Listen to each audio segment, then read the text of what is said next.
Matam amada Roshan kauba pakhang masa ama lerami Nong mamahak na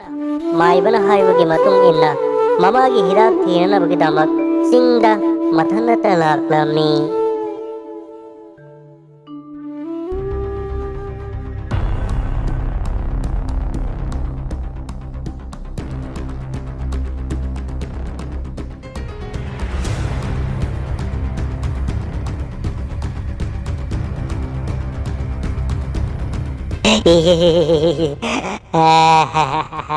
Mihing manam na me, mihing manam na me, milak pamale, inausa, kasi di misasa se, misasa se, mihing manam na me, nasi ay milak pra ang kayeng luge, ay gimejiki use tong nagasat krage, milak pam gani, ay nakhan kiwa kan di choy da bani. Ngasih bisa cara ni, bisa cara ni, ay chale.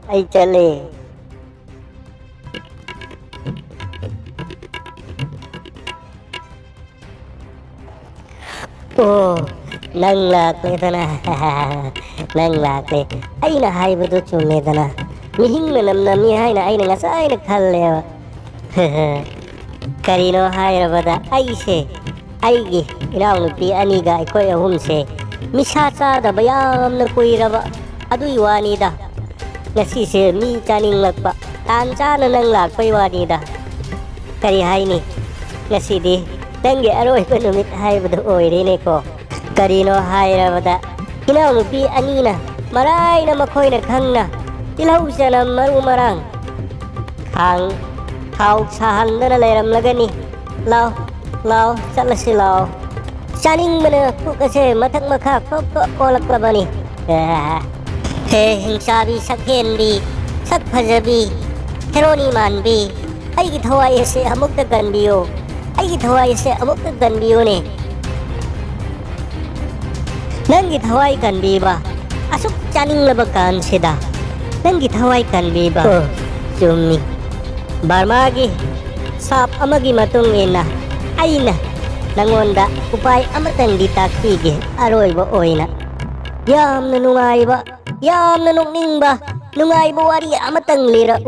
kari gomba ay ba nungayan ba ngamlabadi nang githaway kan bibo suyay na kari hayge wari amatang tahalo adu oira badi nang githaway kan bibo ngambre yenge lira wari amatang lira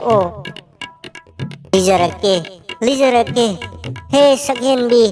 chabi lahat kinaphamda wari se lir gatahan jage nungai bra amukti yengu matam amada maduri kaubi yam na masak mataw fajabi lam yaw na fajabi adugumba nupi masa amalerami mahaki college taminaba rahul kaubo nupa amana mahakpo yam na nung sijarami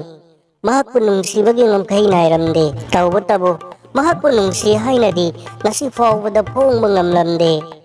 kan bayaba makay kalaga mahak nupa thok lagi khanduna nong magi ahingda namidang kung tarama thoy muktarapa adoida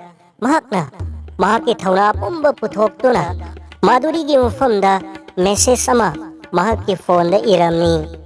I love you so much ay nang buyam nung si I wanna date you ay na nang bu yam na pamjay asini please reply and tell me how you feel about me ay gi wahang gi paukum nahakpira ay gi maramdaman na tarikan bage ay na nang bu thamoy seng nung si asini rahul na message do thakrabagi matungda second karadang kanaraga atopa message ama halakpagi mahaki phone da hinglaklami rahul do yam na kirami langtak na basu fauramni mahaki wahang adugi paukum maduri na karihay na piraklam gadage khanbada mahak ahing ado yam na langtak nay kiba na su message do hangdok tu na ahing ado da pabang amdre nongan baga mahak na hamung dagi fuk hawgat tu na may mita thokle brush taw thokle aduga breakfast tawraba matungda pajana samna hatok raba matungda ngarangi message ado hangdok tu na yeng lagi khaladuna ꯏꯁꯣꯔꯒꯤ ꯃꯐꯝꯗ ꯃꯍꯥꯛꯅ ꯈꯨꯔꯨꯝꯖꯕꯒ ꯂꯣꯏꯅꯅ ꯃꯥꯗꯨꯔꯤꯅ ꯄꯤꯔꯛꯂꯝꯒꯗꯕ reply ꯑꯗꯨꯅ ꯃꯍꯥꯛꯄꯨ ꯑꯃꯨꯛꯇꯪ ꯍꯔꯥꯎꯍꯟꯕ ꯑꯣꯏꯍꯟꯕꯤꯌꯨ ꯍꯥꯏꯅ ꯏꯁꯣꯔꯗ ꯈꯨꯔꯨꯝꯖꯔꯒ ꯃꯍꯥꯛꯀꯤ ꯐꯣꯟ ꯑꯗꯨ ꯂꯧꯈꯠꯇꯨꯅ ꯉꯔꯥꯡ ꯂꯥꯛꯈꯤꯕ ꯃꯦꯁꯦꯖ ꯑꯗꯨ ꯍꯥꯡꯗꯣꯛꯇꯨꯅ ꯄꯥꯔꯝꯃꯤ꯫ ꯃꯦꯁꯦꯖ ꯑꯗꯨꯗ ꯑꯁꯨꯝꯅ ꯏꯔꯝꯃꯤ: Dear customer, you have insufficient balance to complete your request. Kindly recharge your account and try again. Thank you. ꯅꯨꯡꯁꯤꯖꯔꯕ ꯀꯁꯇꯃꯔ, ꯅꯪꯒꯤ ꯐꯣꯟꯗ ꯅꯪꯒꯤ ꯔꯤꯀ꯭ꯋꯦꯁ ꯑꯗꯨꯕꯨ ꯃꯄꯨꯡ ꯐꯥꯅ ꯄꯥꯡꯊꯣꯛꯅꯅꯕꯒꯤꯗꯃꯛ ꯃꯇꯤꯛ ꯆꯥꯅ ꯄꯩꯁꯥ ꯌꯥꯎꯗ꯭ꯔꯦ꯫ ꯄꯩꯁꯥꯗꯣ ꯆꯥꯟꯕꯤꯗꯨꯅ ꯑꯃꯨꯛꯇꯪ ꯍꯥꯞꯆꯤꯟꯕꯤꯌꯨ꯫ Thank you. ꯑꯁꯤꯅꯤ꯫